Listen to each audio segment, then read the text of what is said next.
Hello everyone. तो part number 2 इस तरह से स्टार्ट होता है कि जिन जाओ का अपोनेंट वॉन अपने खास आदमी उसके पीछे भेजता है उसे पकड़ने के लिए। अब यहाँ पर बेचारे जिन जाओ को ना चाहते हुए भी रेसिंग में पड़ना ही पड़ता है। वो बाजू में बैठी हुई मोमो से पूछता है कि क्या तुम्हें याद है कि एक नेविगेटर क्या होता है, और इसके साथ ही उसे फ्लैशबैक आने लगता है। उसके डैड भी एक रेसर हुआ करते थे, बिल्कुल जिन जाओ की तरह, और वो अक्सर खेल खेल में डैड की नेविगेटर बनकर साथ वाली सीट पर बैठा करती थी। तो अब जिन जाओ उसे ऑर्डर करता है कि मेरा फोन खोलो, यहाँ पर तुम्हें एक डेस्टिनेशन दिखाई देगी और तुम मुझे रूट समझाओगी। तुम आज से मेरी पार्टनर हो, मेरी नेविगेटर। और बस फिर इसी तरह से रेस लगाते लगाते वो लोग काफी पीछे रह गए थे, क्योंकि वो ना तो जिन जाओ की स्किल्स का मुकाबला कर सकते थे और ना ही उसके मॉडिफाइड इंजन का। आज के दिन के लिए एक रेसिंग भी रखी गई थी, लेकिन मैच होने की वजह से जिन जाओ वहाँ पहुँच नहीं सकता था। पर अब वो इस रेस में एंटर हो चुका था। यहाँ पर उसके कुछ ओपोनेंट थे जो उसका पीछा कर रहे थे और उसे डॉज करने की कोशिश कर रहे होते हैं। लेकिन जिनजाओ और मोमो की केमिस्ट्री इतनी अच्छी थी कि एज अ नेविगेटर वो उसकी इतनी हेल्प करती है और वो दोनों एक दूसरे को इस तरह से अंडरस्टैंड करते हैं कि उन्होंने आसानी से इस रेस को विन कर लिया था। मोमो के लिए ये सारा बिल्कुल एक नया एक्सपीरियंस था, लेकिन उसके साथ जिनजाओ था तो उसे खुद पर भी भरोसा था और उस पर भी। यहाँ पर विनिंग अमाउंट कैश की शक्ल में एक जगह हैंग कर रही थी और जिनजाओ सबसे पहले पहुंचकर मोमो को स्टीयरिंग पकड़ने का कहता है और वो विनिंग अमाउंट अपनी कर लेता है। अब फाइनली वो लोग अपनी डेस्टिनेशन पर पहुंच चुके थे और यहाँ पर उन्हें देखकर बहुत से लोग उन्हें चीयर अप कर रहे थे, क्योंकि ऑफ कोर्स जिनजाओ ही विनर था। वो हैरान थे कि तुमने तो आज के मैच में आना नहीं था, लेकिन वो बोलता है कि वॉन के लोगों ने मुझे यहाँ पर आने पर मजबूर कर दिया। बाहर निकलने से पहले उसने मोमो को कहा था कि बस मेरी साइड पर रहना और घबराने की कोई बात नहीं, तुम्हारे लिए ये सब नया है पर मैं संभाल लूंगा। वहाँ के लोग कहने लगते हैं कि लड़की कौन है, आउटसाइडर्स अलाउ नहीं है, लेकिन वो कहने लगता है कि इसे आउटसाइडर मत बोलो। मोमो को लगा था कि एज अ सिस्टर उनसे अपना इंट्रोडक्शन कराएगा, लेकिन वो कहता है कि शी इज माई गर्लफ्रेंड। इसे मुझ पर शक था कि मैं लेट नाइट आउटसाइड रहता हूँ, तो आज इसका शक दूर करने के लिए इसे अपने साथ ही ले आया। इतने में उसका ओपोनेंट आता है और कहने लगता है, हाय नेविगेटर, क्या तुम मेरे लिए काम करोगी, तुम्हारी प्राइस क्या है? लेकिन जिनजाओ कहता है शी इज प्राइसलेस। ये सब देख देख कर मोमो को एक दफा बहुत ठंड लगने लगती है। वो तो शिवर कर रही थी। तो यहाँ पर जिनजाओ उसे हक कर लेता है और उसके लिए ये सारा कुछ बहुत नया था। उसने एक्सपेक्ट भी नहीं किया था कि इस तरह पब्लिक में वो लोग एक कपल की तरह से बिहेव करेंगे। अब फाइनली उन सब से अलग होने के बाद मोमो उससे कहने लगती है कि सारा कुछ तुम पैसे के लिए कर रहे हो। पैसा इतना भी इम्पोर्टेंट नहीं होता, तुम्हारी अपनी जिंदगी भी इम्पोर्टेंट है। लेकिन अब की बार लगता है कि जिनजाओ फट पड़ेगा। उसकी बर्दाश्त जवाब दे जाती है और वो उसे अपनी जिंदगी की सारी कहानी सुना देता है, जो कि बहुत दुखी थी। उसकी मॉम के साथ डिवोर्स के बाद डैड उसे अपने साथ लेकर यहाँ पर आ गए थे और उन्होंने एक बेसमेंट रेंट पर ली थी। जब भी बारिश आती थी सारी बेसमेंट में पानी आ जाता था। उसकी बुक्स तो क्या, उसका बेड तक पानी में भीग जाता था। उनके घर में फाके चल रहे थे, ऐसे में स्कूल की फीस कौन दे सकता था? जो थोड़े बहुत पैसे बचे थे वो भी फ्रॉड में उसके डैड ने खो दिए थे। वो अपनी कहानी सुनाने लगता है और ये भी बताता है कि इतने में डैड को अपनी एक लाइफ पार्टनर मिल गई। उन्होंने आंटी से शादी कर ली और अब उनकी बेटी शिन भी थी। शिन काफी बीमार है, उसे एक कार्डियक डिजीज है और ऑपरेशन की जरूरत है। उसकी सर्जरी के पैसे अफोर्ड करें, उसके ट्रीटमेंट के या फिर मेरी पढ़ाई के। जब पेट भूखा हो तो फिर पढ़ाई नहीं हो सकती, और तुम हमारा दर्द कैसे समझ सकती हो? तुम्हारी मॉम ने तो तुम्हारा सरनेम भी चेंज कर दिया था, तुम अब जिन नहीं बल्कि जियांग हो। अब ये सब सुनने के बाद मोमो का सारा गुस्सा उतर जाता है। वो एकदम ठंडी हो गई थी और उसके बाद वो उससे कहने लगती है कि तुम मुझसे वादा करो कि तुम ऐसा रिस्की काम आइंदा दोबारा कभी भी नहीं करोगे। तुम मेरे साथ चलो, मैं तुम्हें शेल्टर दूंगी, मैं तुम्हें घर दूंगी। मैं इतनी बड़ी हो गई हूँ कि तुम्हें सपोर्ट कर सकती हूँ। आओ हम नानजियांग अपने शहर वापस चलते, अपने पुराने घर में जहाँ हम इकट्ठे रहा करते थे। मैं तुम्हारी जरूरतों का ख्याल रखूंगी और इसी बीच तुम अपनी स्टडीज कंप्लीट कर लेना। कोई ना कोई पार्ट टाइम जॉब तुम्हें भी मिल जाएगी। हम जिंदगी की नई शुरुआत करेंगे और उसके बाद कभी भी अलग नहीं होंगे, जैसे हम पहले इकट्ठे रहे थे। वो कोई भी जवाब नहीं देता। वो घर वापस नहीं जाना चाहता था, तो मोमो भी जिद करती है और उसके साथ वहीं पर ही बैठी रहती है। सुबह सुबह जब वो उठती है तो उसे पता चलता है कि जिनजाओ को कॉल आई है। मोमो की मॉम इसी शहर में आई हुई है उसे देखने के लिए। तो वो उसे उनके होटल तक लेकर जाता है, लेकिन अंदर मॉम को हेलो कहने की हिम्मत नहीं हो रही थी, तो अपनी गाड़ी भगाता हुआ बाहर से ही चला जाता है। अंदर गई थी तो उसकी मॉम नए डैड के साथ बैठी हुई थी और आज उसकी मॉम ने एक और ही बॉम्ब शेल फेंक दिया था।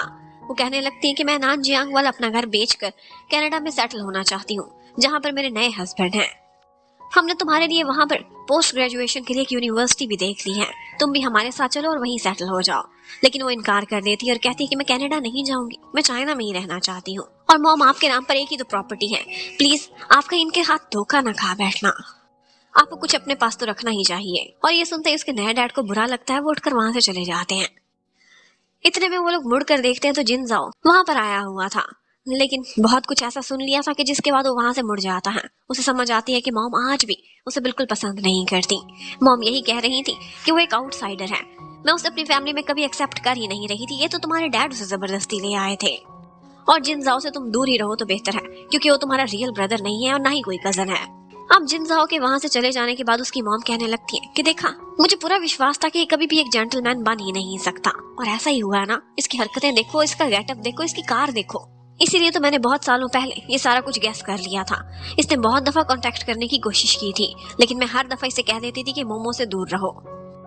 अब ये सुनते ही मोमो शॉक में चली जाती है। उसने कल रात इससे बहुत गिले शिकवे किए थे कि तुमने मुझे कांटेक्ट बैक नहीं किया, लेकिन बेचारे ने बहुत किया था और हर दफा उसकी माँ से गालियां ही खाई थी। उसकी मॉम कहती है कि शाम को टाइम से पहुंच जाना, हमारी वापसी की फ्लाइट है, लेकिन वो इनकार करके चली जाती है। अब घर जाकर वो एक दफा तो जिनजाओ के कमरे में जाती है, अपना गुस्सा वहां पर निकाल रही थी कि इतने में उसे छुपे हुए अपने सारे लेटर्स मिल जाते हैं। वो सारे लेटर्स उसने आज भी संभाल कर रखे हुए थे, और ना सिर्फ संभाले हुए थे बल्कि उनकी बैग पर जवाब के तौर पर कुछ न कुछ उसने ड्रॉ भी किया हुआ था। ये देखकर मोमो को समझ आ जाती है कि जिस तरह से जिनजाओ को अपना क्लोजेस्ट समझती रही है और उसे याद करती रही है पल पल, इसी तरह से जिनजाओ भी उसके लिए वही फीलिंग्स बराबर की रखता है। उसे सारी जिंदगी मिस किया, और उन दोनों को अलग करने में कहीं ना कहीं उसके मॉम डैड की डिवोर्स और बाद में उसकी मॉम का हाथ था, जिन्होंने जिनजाओ को उससे कांटेक्ट करने को रोक दिया था। उसने तो जिनजाओ पर खूब गुस्सा निकाल लिया था, लेकिन वो सारा कुछ बर्दाश्त करता रहा था, एक शब्द भी मुंह पर नहीं आने दिया था शिकवे का। दूसरी तरफ हमें दिखाते हैं जिनजाओ को। एक्चुअली उसके पास अपना एक गैरेज था, और इस गैरेज में वो अपनी कार्स को मॉडिफाई किया करता था, और अक्सर स्टे भी वहीं करता था, घर पर तो बहुत कम आया करता था। अब वो बेचारी बैठी रो रही थी और उसे समझ नहीं आ रहा था कि वो जिनजाओ को तलाश कहाँ पर करे। तो वो शिन से पूछती है कि क्या तुम बता सकती हो कि तुम्हारा भाई कहाँ से मिलेगा। तो शिन उसके आंसू देखते ही अपनी दीदी को वहाँ का पता दे देती है, और फिर वो तलाश करते करते उस गैरेज में पहुंच चुकी थी। जिनजाओ से देखते ही हैरान रह जाता है, बोलता है तुमने तो आज वापस लौट जाना था, लेकिन वो अपनी मॉम के साथ वापस गई ही नहीं थी। वो चुपचाप खड़ी रहती है, घड़ी को देखती है, जैसे ही वो टिक टिक करती 12 पर पहुंचती है, वो तुरंत ही उसे हैप्पी बर्थडे बोलती है, कहती है कि ये कुछ था जो बहुत सालों से मिसिंग था। ये देखते ही जिनजाओ की आंखों में भी आंसू आ जाते हैं, उन्हें अपना बचपन याद आता है। वो लोग एक दफा मोमो की बर्थडे मना रहे थे, तो यहीं पर ही उन्होंने जिनजाओ से पूछा था कि तुम्हारी कब बर्थडे है, लेकिन उसे कुछ याद नहीं था, कुछ पता नहीं था। और फिर उसके बाद से जब जब मोमो का बर्थडे मनाया जाता था तो जिनजाओ का साथ में मनाते थे, यानी कि इनफैक्ट आज मोमो का बर्थडे था। वो भी उसे हैप्पी बर्थडे बोलता है और उसके बाद अपने साथ उसे केक खाने लेकर जाता है। उसका फेवरेट स्ट्रॉबेरी केक दिलाता है एक शॉप को रीओपन कराकर। और फिर जब वो केक काटती है तो उसने यही विश मांगी थी कि काश जिनजाओ का रियल बर्थडे हमें पता चल जाए, क्योंकि एक जन्मदिन इंसान की जिंदगी में बहुत इंपॉर्टेंट होता है। और इसके साथ साथ उसने दूसरी विश मांगी थी अपने दिल में, और वो ये थी कि अब के बाद हम दोनों हमेशा इकट्ठे रहे। वो तो सेलिब्रेट करने के लिए साथ में बियर भी लेकर आया था, लेकिन मोमो उससे कहने लगती है कि मेरा पीने को मन तो बहुत कर रहा है, लेकिन मैं हैंडल नहीं कर पाती। तो इस बात पर वो उसे कहने लगता है कि तुम फिक्र ना करो, आज मैं हूं ना, तुम्हें हैंडल करने के लिए। तुम्हारा जितना मन कर रहा है तुम आज का दिन वैसे ही मना सकती हो। ऑफ कोर्स तुम आज के लिए बर्थडे प्रिंसेस हो। और बस पीने के बाद तो वो टुन हो गई थी, अपने दिल की हर बात ही बोलती चली जा रही थी। वो तो बहुत रोती भी है, कहती है कि मॉम वो पुराना हमारा घर बेचने वाली है।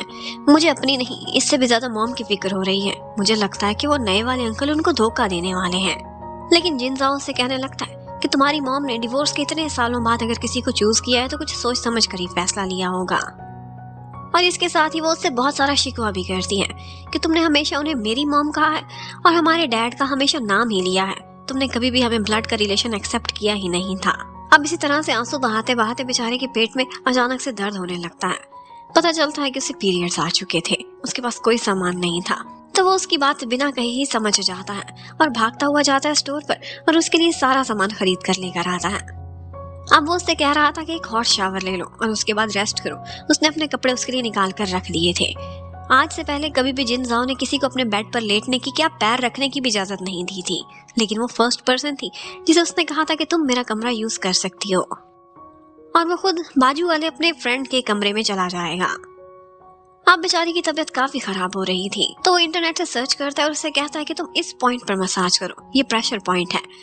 उसे समझ नहीं आ रही थी, तो वही उसे मसाज देने लगता है और उसके बाद वो उसे अपने पास से हिलने भी नहीं देती और वो बस सोते हुए उसे बहुत प्यार से देखने लगता है और साथ ही साथ उसे हवा भी दे रहा था, क्योंकि पेन की वजह से उसके तो पसीने ही छूट चुके थे।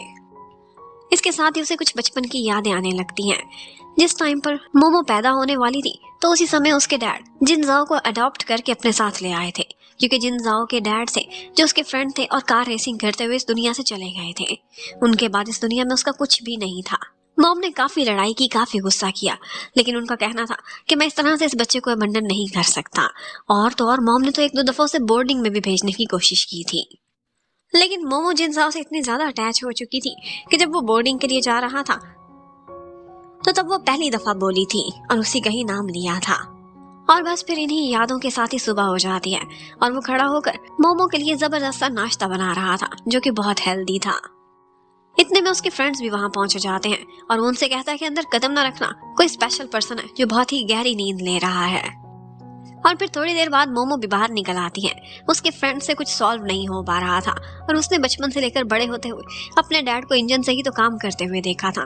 वो तुरंत ही वो गलती पहचान जाती है और आकर उसे करेक्ट करती है। अब वो दोनों बॉयज तो हैरान थे कि जिनजाओ ने किस लड़की को अपने घर में रहने की इजाजत दे दी है। आखिर ये कौन है, इतनी स्पेशल और इतनी सुंदर। और उनके नजारे को कोई आकर डिस्ट्रैक्ट करता है और वो जिनजाओ था, जो उन्हें वहां से भगाता है और उसके बाद मोमो से कहता है कि अंदर जाओ और कोई लंबी पैंट पहन कर आओ। अब वो नाश्ता करने के लिए बिल्कुल रेडी होकर बैठ गई थी। जिनजाओ ने जिस तरह के मुश्किल हालात देखे थे, उसके बाद उसे बड़े अच्छे से खाना पकाना भी आ गया था। पर मोमो, उसे तो बिल्कुल भी कुकिंग नहीं आती थी और तो और वो यहाँ पर कैरेट्स निकालने की जिद कर रही थी और चोरी चोरी चुनने भी लगती है। लेकिन जिनजाओ ऊपर से आ जाता है और सिर्फ उसका घूरना ही काफी था। वो डर के मारे ना चाहते हुए भी कैरेट्स को खाने लगती है। इसके साथ ही हमें दिखाते हैं लिन सुई को। वो यहाँ पर टॉप कार रेसर था। उसे कार रेसिंग बहुत पसंद थी और मॉडिफाइड कार्स भी। और एक दफा उसे रास्ते में किसी ने डॉज किया था और उसे हराकर आगे बढ़ गया था। वो हैरान था कि किसने ये कार मॉडिफाई की हुई है। एक्चुअली वो कोई और नहीं बल्कि जिनजाओ ही था, लेकिन वो उसका फेस पहचान नहीं सका था। उसे सिर्फ एक झलक नजर आई थी। उसने अपने आदमी भी पीछे लगाए थे कि अगर उस रेसर बॉय को नहीं तो उस कार मॉडिफाई करने वाले को ही पहचान लो, कहीं ना कहीं से ढूंढ निकालो, चाहे पूरा शहर ही छानना पड़े। लिन सोई एक्चुअली जिनजाओ की तलाश में था और यहीं पर ये पार्ट खत्म होता है। Thank you for watching, bye bye.